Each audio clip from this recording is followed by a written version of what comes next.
Be me, Jonathan, a few years shy of 40. Work as an interior designer in a small boutique studio. It's not one of those soulless corporate gigs where you just pick beige paint for 1,000 identical office cubicles. We do high-end residential and unique commercial spaces, the kind of work that actually requires a brain and some artistic talent. Our team is small, maybe a dozen people in total. We've all been working together for years. It's a well-oiled machine. The boss, Melvin, is an old-school guy. He was a legendary designer back in the day. Now he runs the business side of things. Melvin's only rule is merit. If your work is good, you're golden. If it's bad, you're out. Simple as that. No office politics, no drama, no pointless meetings. Just schematics, mood boards, and the quiet hum of productivity. It was a good place to work, a little bubble of sanity in a world that seemed to be going nuts. Then there's Santino. Santino is our star player. The guy is a natural. He just sees spaces differently than normal people.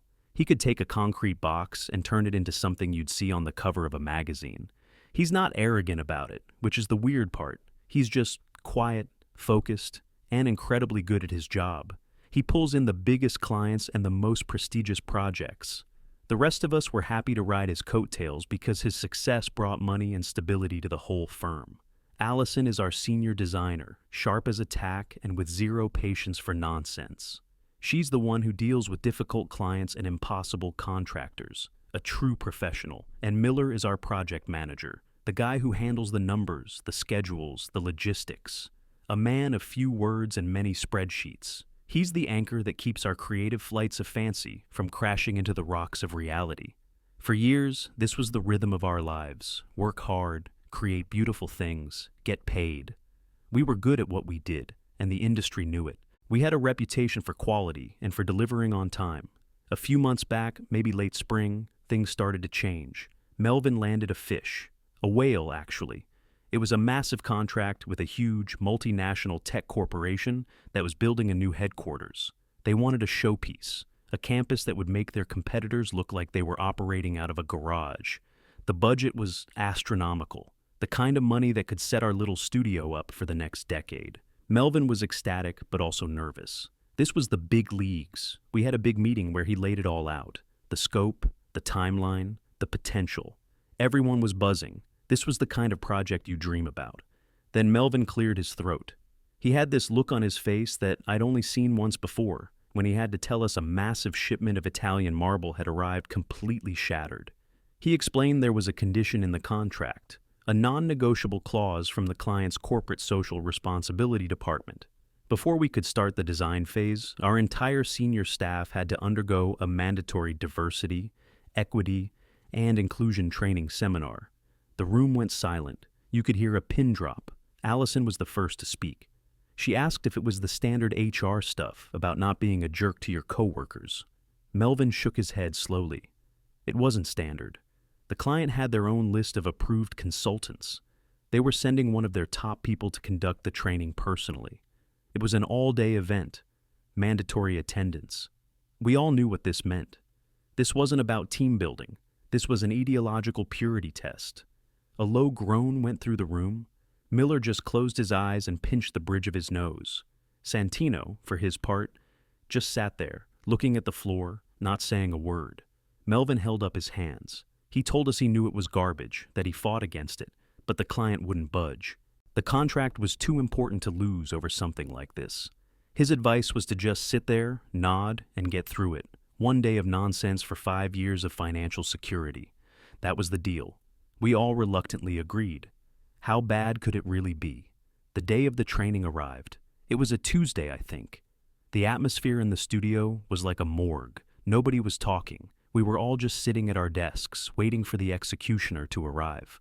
Melvin had cleared out our main conference room, the one with the big screen where we present to clients. He'd set up a table with coffee and pastries, trying to make it seem like a normal, pleasant event. Nobody touched them. At 9 a.m. sharp, the door opened. In walked a woman. Her name was Waverly. She looked to be in her early 30s, dressed in a severe all-black outfit that looked both expensive and deeply uncomfortable.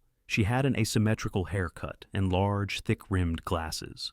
The most notable thing about her was her expression, a permanent faint sneer, as if she was constantly smelling something unpleasant. She didn't say hello. She didn't introduce herself. Her eyes swept across the room, cataloging each of us. Her gaze lingered on the men, especially on Santino. Melvin stepped forward to greet her, hand outstretched. She completely ignored his hand and just nodded curtly. Her first words were not directed at any of us, but at the room itself. She announced that the open plan layout was a classic manifestation of surveillance culture rooted in patriarchal control. We all just stared at her. Our office layout was designed for collaboration, to make it easy to walk over and look at someone's plans. Melvin's welcoming smile flickered and died. Waverly walked over to the wall where we had framed photos of our best work. She peered at a photo of a minimalist, Zen-inspired apartment we did. She declared it an example of problematic aesthetic erasure, an attempt to create a sterile, masculine void, devoid of lived female experience. I had no idea what any of that meant. I designed that apartment with a female colleague for a female client who loved it, but I knew better than to say anything. Melvin's words echoed in my head. Just get through it. We all filed into the conference room and took our seats. Waverly stood at the front, a laptop connected to the big screen. She started her presentation. It was a blur of corporate jargon and academic buzzwords. Intersectionality, hegemonic masculinity, unconscious bias, emotional labor. It was like being lectured by a sentient thesaurus. She didn't engage with us. She talked at us. Her tone was condescending, as if she were a biologist explaining simple concepts to a particularly dim group of chimpanzees. The first hour was just theory, abstract concepts and diagrams that made no sense. Then she decided it was time for the interactive portion. She wanted us to go around the room and confess a time we had benefited from our privilege. The silence was deafening. Nobody said a word. People were looking at their hands, at the ceiling, anywhere but at her. After a solid minute of awkward silence, Waverly's sneer deepened. She said our silence was a form of defensive fragility, a common reaction among those who are unwilling to confront their own complicity in oppressive systems. She decided to change tactics. She wanted to review our studio's portfolio, to perform a DEI audit on our body of work. Melvin reluctantly agreed and pulled up our website on the big screen. This is where things started to go from merely annoying to actively insulting. She went through our projects one by one, tearing them apart not on their design merits, but on ideological grounds. A beautiful, warm family home we designed for a couple with 3 kids. She called it a monument to the oppressive nuclear family structure, a sleek, modern restaurant interior that won an award. She claimed its use of dark wood and leather was an evocation of antiquated all-male private clubs, creating an exclusionary atmosphere. Allison couldn't take it anymore. She spoke up, her voice calm but firm. She explained that the materials for the restaurant were chosen to create a sense of intimacy and luxury, as requested by the client, who happened to be a woman. Waverly turned to her slowly. Her response was dripping with condescension. She informed Allison that the client's wishes were irrelevant because the client was also a victim of internalized misogyny, conditioned to desire aesthetics that reinforce her own oppression. Allison just stared at her, speechless. It was like trying to argue with a brick wall, a very arrogant, jargon-spouting brick wall. Waverly then moved on to a gorgeous library we had designed for a retired professor. It was all warm wood, comfortable chairs, and floor-to-ceiling bookshelves. A reader's paradise. Her verdict? The very concept of a library, she explained, was rooted in a history of academic gatekeeping by white men. Our design, by being so traditional and appealing, was therefore perpetuating a legacy of intellectual violence. Miller, who had been silent the whole time, let out a short, sharp sigh. It was the loudest sound he'd made all morning. Waverly's head snapped toward him. She asked if he had something to contribute. Miller just shook his head and went back to staring at the table. Her eyes narrowed. She clearly wasn't used to being met with anything other than enthusiastic agreement or fearful silence. Our passive resistance was getting under her skin. And then she found her real target. She clicked on the tab for Santino's portfolio. The screen filled with images of his work. Each project was stunning. Clean lines, perfect proportions, innovative use of materials. You could feel the energy in the room shift. Even Waverly was silent for a moment, looking at the images. I thought maybe, just maybe, she would recognize pure talent when she saw it. I was wrong. Her silence was not one of admiration. It was the silence of a prosecutor who had just found their star exhibit. She navigated to his most famous project, the penthouse apartment for a tech billionaire. It had been featured in a dozen magazines. It was the project that put our firm on the map for the new contract. It was a masterpiece of modern design, bold, confident, and unapologetically luxurious. Waverly let the image sit on the screen for a long moment. Then she turned to face us, a triumphant little smile on her face. She said, "Now, let's deconstruct this." She pointed at the screen. She talked about the aggressive phallic energy of the floor-to-ceiling windows. She described the open-concept kitchen as a panoptic space designed for the surveillance and control of domestic labor. The polished concrete floors were, according to her, a symbol of cold, unyielding masculine emotionality. It was the most unhinged, insane design critique I had ever heard in my life. She wasn't analyzing the design. She was projecting a whole universe of bizarre theories onto it. Through it all, Santino sat perfectly still. He didn't react. He just watched her, his expression unreadable. Waverly seemed to be getting more and more agitated by his silence. She wanted a reaction. She needed him to fight back, to get angry, to prove her theories about male fragility correct. But he gave her nothing. Finally, she turned her full attention to him, abandoning the pretense of critiquing the work and moving on to critiquing the man himself. She asked him, her voice dripping with mock curiosity, to explain how his identity as a cisgender, heterosexual, white male had informed the inherently toxic and exclusionary nature of his design.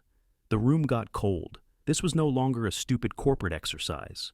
This was a personal attack, a public shaming.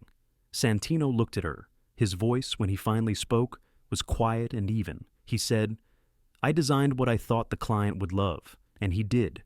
It's a space that is beautiful and functions well. That's the job." Waverly let out a small, sharp laugh. It was a nasty sound. She told him that his definition of beauty and function was not objective truth. It was a socially constructed viewpoint that had been handed down to him by centuries of patriarchal dominance. His success, she implied, was not due to his talent, but a direct result of his unearned privilege. She was essentially telling the most talented person in the room that his skills were worthless, that his achievements were a historical accident. I looked at Melvin. He looked physically ill. He had his mouth slightly open, like he wanted to intervene, but the thought of the multi-million-dollar contract was keeping him pinned to his chair.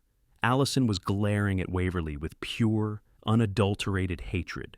If looks could kill, Waverly would have been a pile of ash on the floor. Miller was just slowly shaking his head, looking down at his hands. Waverly wasn't done. She was going in for the kill. She wanted to make an example of Santino.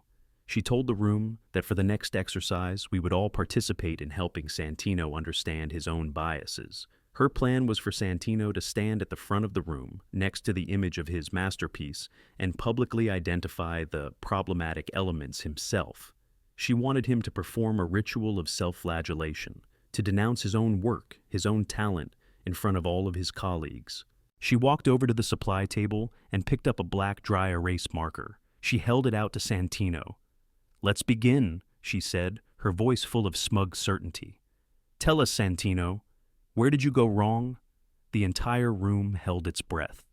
Everything seemed to slow down. This was the moment, the breaking point. The reason Melvin had warned us to just get through it. We were all looking at Santino, waiting to see what he would do. Would he refuse? Would he argue? Would he storm out? Or would he take the marker, walk to the front of the room, and play her sick little game for the sake of the contract? He looked at the marker in her outstretched hand. He looked at her smug, expectant face. He looked around the room, at all of us, his friends and colleagues watching him. His eyes met mine for a brief second, and then he stood up. He stood up. Not quickly, not aggressively. It was a slow, deliberate movement. The sound of his chair scraping lightly against the polished concrete floor seemed incredibly loud in the dead silent room. Waverly's smug smile widened just a fraction. This was it. The confrontation she had been building towards. She was ready. She had a flowchart in her head for every possible reaction. Denial, anger, whataboutism. She was a master of this game. Melvin looked like he was about to have a heart attack.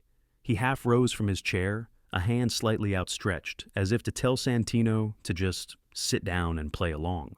But Santino didn't look at her. He didn't look at Melvin. He turned and walked not towards the front of the room where she and the whiteboard waited, but towards his own workspace at the far end of the open-plan studio. Every head in the room followed him, a slow, collective turn. Waverly's smile faltered. This wasn't on her script. "Excuse me," she said, her voice a little sharper now. "The exercise is up here." Santino didn't respond. He didn't even seem to hear her. He reached his desk, a large drafting table covered in sketches and material samples. Everything was neat, organized, the space of a disciplined mind. He ignored the laptop, the Wacom tablet, all the modern tools. He reached for a long cardboard tube that was leaning against the leg of his table. With a soft rustling sound, he pulled out a huge rolled-up piece of vellum, a technical drawing. He walked back towards the conference room, but not to the front. He went to the massive empty oak table in the center, where we usually spread out blueprints for review. He carefully unrolled the drawing, using paperweights from his pocket to hold down the curling corners. It was the master floor plan for the new corporate headquarters. The Whale. The project that was the entire reason for this ridiculous ordeal. Waverly was speechless. She just stood there, marker in hand, watching him. "What do you think you're doing?" She finally managed to get out. Her voice was thin, strained. Santino ignored her. He reached into the inside pocket of his jacket and pulled out two things: a beautifully worn leather pouch and a silver architect scale ruler. He unzipped the pouch and selected a specific graphite pencil, not a cheap disposable one. This was a professional tool, sharpened to a razor-fine point. He leaned over the blueprint, his body shielding it from the rest of the room. He consulted a small notebook from his pocket, then placed the scale ruler on a section of the plan, and then we heard it. A soft, crisp, scratching sound. The sound of a sharp graphite pencil making a precise annotation on a technical drawing. It was the sound of actual work being done. In that moment, the entire artificial reality of Waverly's seminar shattered. The spell was broken. She was a talking head in a room where real, important work needed to get done. The sound was a signal, an unspoken declaration. I am a professional. I have a job to do.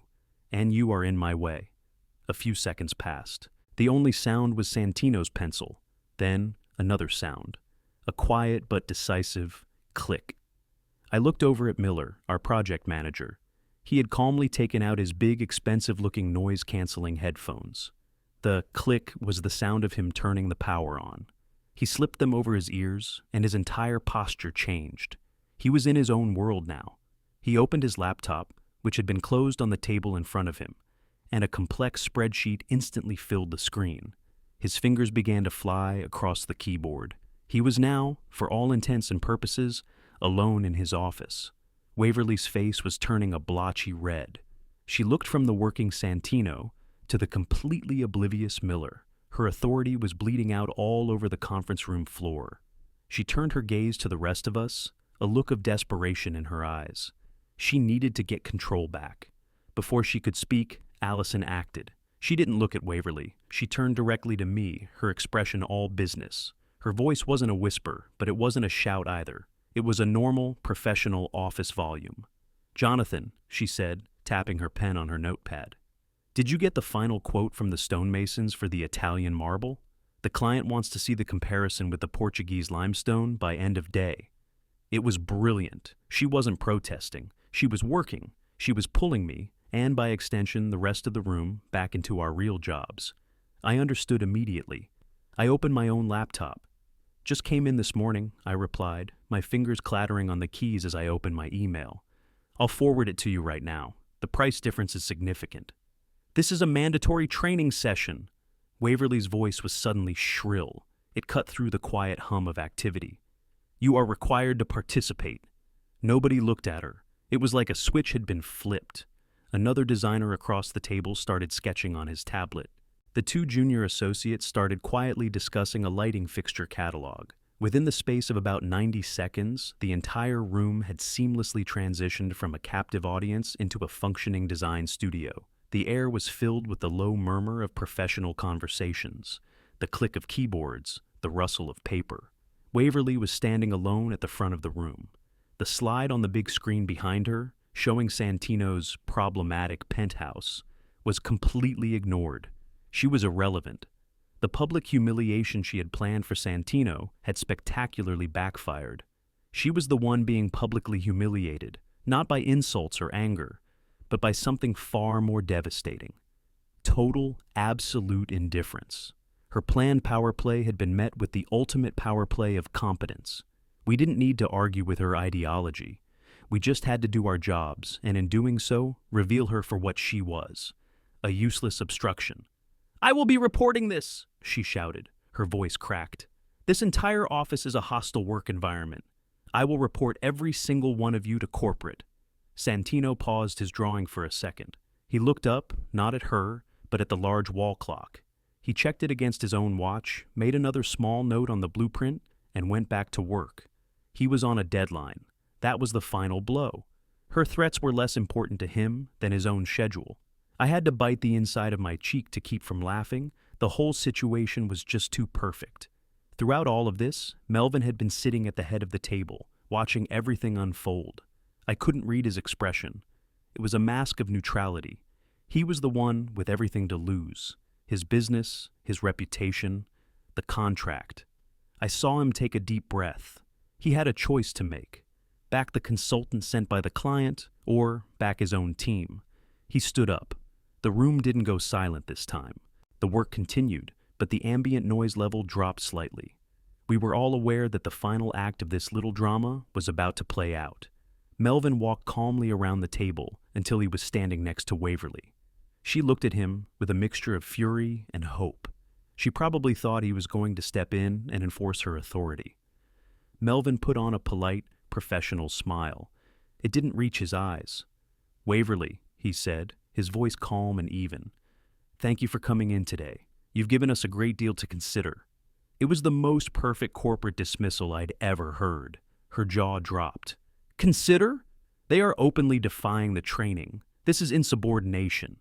Melvin's smile didn't waver. He gestured around the room at his team, all of them diligently working.